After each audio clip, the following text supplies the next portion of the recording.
For the Amish and Mennonite farmers in Van Buren County, working hard and close to the land is part of who they are.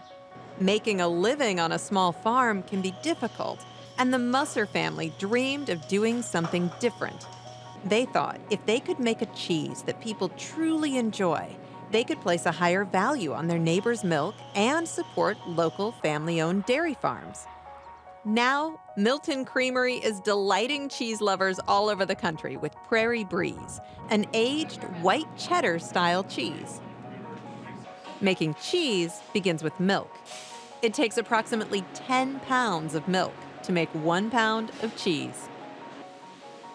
Once the milk goes into our vat, we then add our starter cultures, and that is really where the cheese making process starts.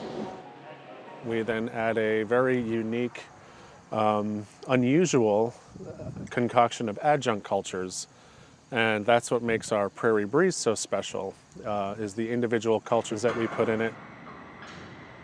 The rennet that we use is 100% vegetarian. It's not derived from animals or calves, and for no other reason than it actually turns out to be a better cheese. That'll then coagulate and it will start to look kind of like yogurt in the vat. That's when they will add those harps into the vat, start stirring it slowly and breaking down that massive curd into individual curds. When the pH is right and the temperature is right and it has quote unquote cooked long enough, they will then drain the whey off and the cheddaring process begins.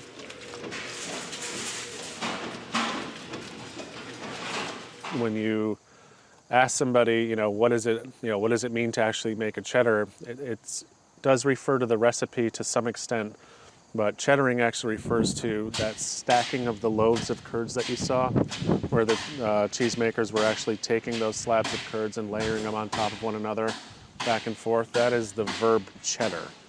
So that is actually what makes a cheddar cheese.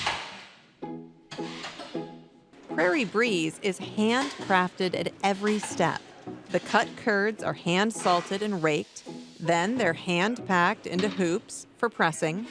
The next day, each block is sealed and placed into a wooden box for aging. And those boxes are made by hand. So right now, this room has about 600,000 pounds of mostly Prairie Breeze. This is where the cheese will stay and kind of hang out and ripen for usually about 9 months minimum. What's interesting about Prairie Breeze is when you first break off a piece of it and you smell it, it actually smells like pineapple. But I don't mean like fresh pineapple, like it smells like canned pineapple. It's very strange. So you immediately hit with something that you're not equating to cheddar. You're smelling fruit, and you're smelling exotic fruit, tropical fruit, pineapple, almost like Hawaiian punch. Like it's got a very unique fruitiness to it that you can't really put your finger on.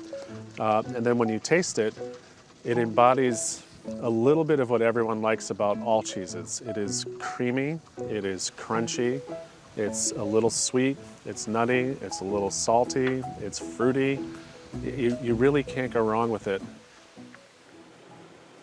And it isn't orange. Many cheesemakers dye their cheddar, but it's naturally creamy white or yellow, depending on the milk that was used.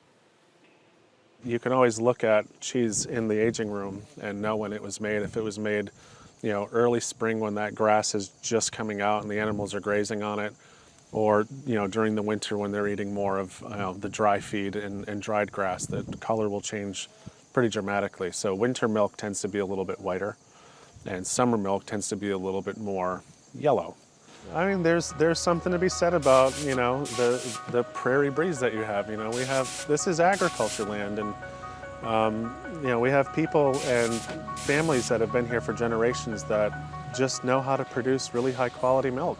You could make this cheese somewhere else, it won't be the same. Unless you're making it right here, it'll never be Prairie Breeze. This part of Iowa checks all the boxes for making exceptional world-class cheese.